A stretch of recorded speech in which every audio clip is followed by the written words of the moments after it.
There are very few video game developers that have been making games for more than 4 decades, and even fewer that were able to keep their reputation so high in time. Out of the few, Nintendo is of course one of them, making award-winning games since they started.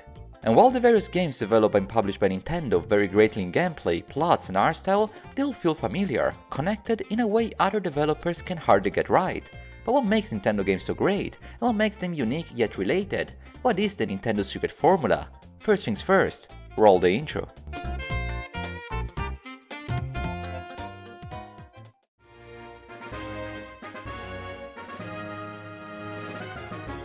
To summarize the long history of Nintendo would take hours, and it is not the scope of this video. To make a long story short, since the NES all the way to the Switch, Nintendo has been developing both consoles and games of great success.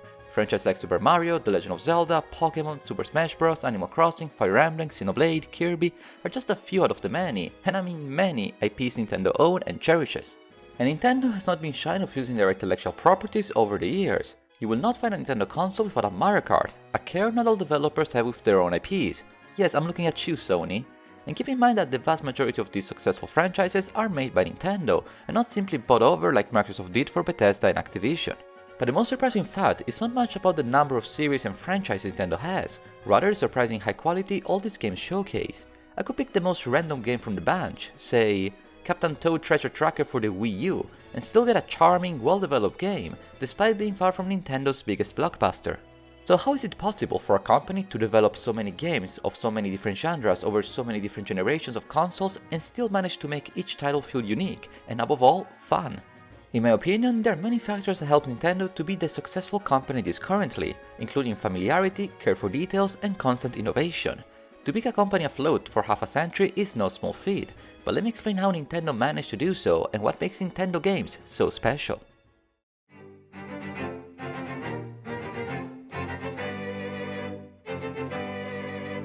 Even if on screen you are seeing various types of games, from platformers to shooters to RPGs, it may not be very obvious for you at first that all these games play drastically different from each other. New Super Luigi U is a 2D platformer where the scope of the game is to run forward and reach the flagpole without getting hit by enemies or falling down. Advance Wars Reboot Camp is a turn-based strategy game where the player controls tanks and soldiers in a big game of chess. Xenoblade Chronicles 2 is a role-playing game heavily focused on its narrative, where the player levels up their characters by completing quests and defeating enemies. None of these games are similar from a gameplay perspective. At times you can even define a Nintendo game as the polar opposite of another Nintendo game, yet they all do have that same creative spirit, the same vibe.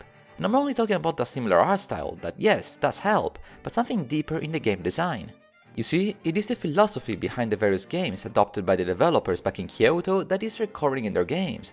This art form can be observed and experienced throughout the various games Nintendo has developed, despite the differences in gameplay. Virtually all Nintendo games have a game structure that combines accessibility with challenge, something very tricky to pull off in gaming.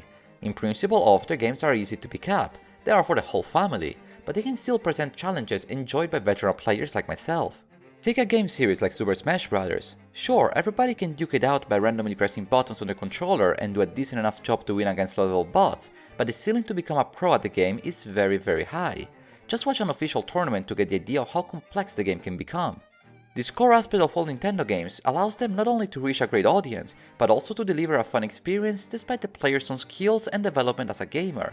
No matter what Nintendo title you're planning to pick up, the experience you will get will feel calibrated just for you. In addition, Nintendo games tend to have a flow structure that is consistent at keeping pace. In my video about video game progression, I explain how important it is for games to have an inherent progression system that is not solely based on levels and skill trees, but also personal growth with the game. In that video I took many Nintendo games as examples, and that's no accident. I believe that when it comes to progression in games, Nintendo nails it at all genres, whether it is progression in a real-time strategy game like Pikmin 4, or the progression within a massive action-adventure title such as Zelda Tears of the Kingdom, the player is always learning new things and tricks at the right speed, diversifying the experience but keeping momentum across the board. The reason why many people, including myself, use the term Ubisoft formula as a negative term is because that formula gives the illusion of progression, an illusion that works on the short term but is not sustainable on the long run. Nintendo's formula is the much in contrast, and thus much more enjoyable. What I mean by that is that Nintendo games appear to have little to no progression. There's only one way you can complete levels in Super Mario 3D World, yet the progression is not delivered by an arbitrary percentage of things to complete, but rather the player's own skill ceiling.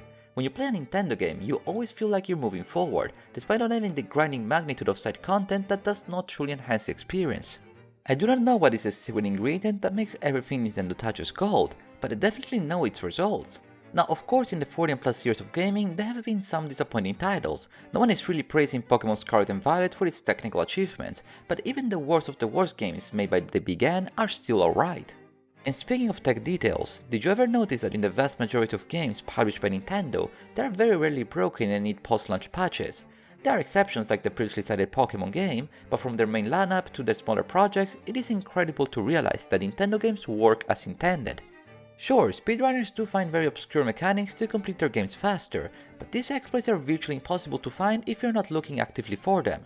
It is this care for detail to be the second pillar of Nintendo's success. Nintendo treats its IPs not only as artistic impressions, but as products that do have to conform to certain quality standards.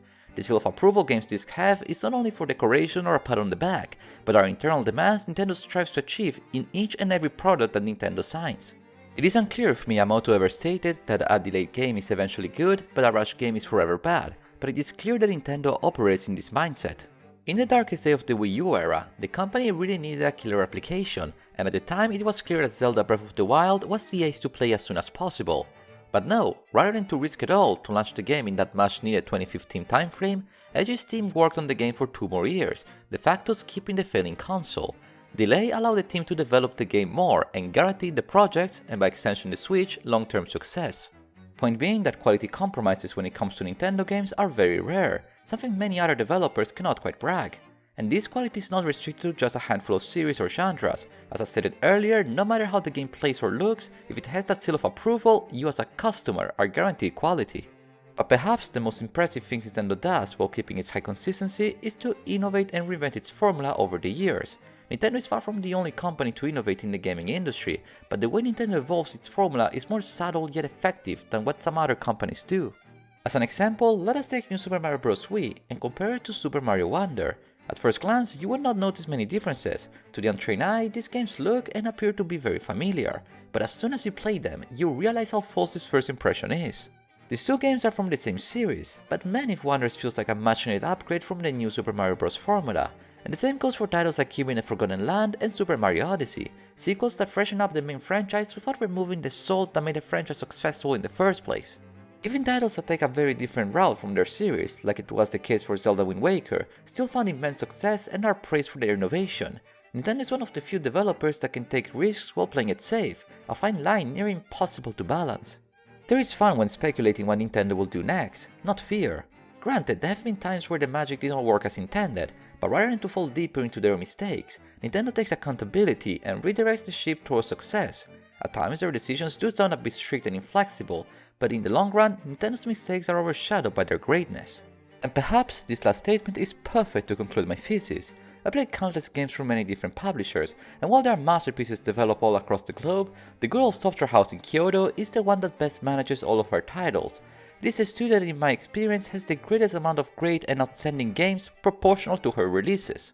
Nintendo made some mistakes in the 30+ years in the gaming market, and Nintendo fans like myself are the first ones to bring criticism to choices we do not agree with, but very rarely we feel disappointed with the titles we buy from the beginning. From the pure quality, to the variety, to the innovation, to the structure, Nintendo games are something special. I cannot summarize what makes this game so extraordinary, but I can state with confidence that this is one of the best publishers we have in the gaming world.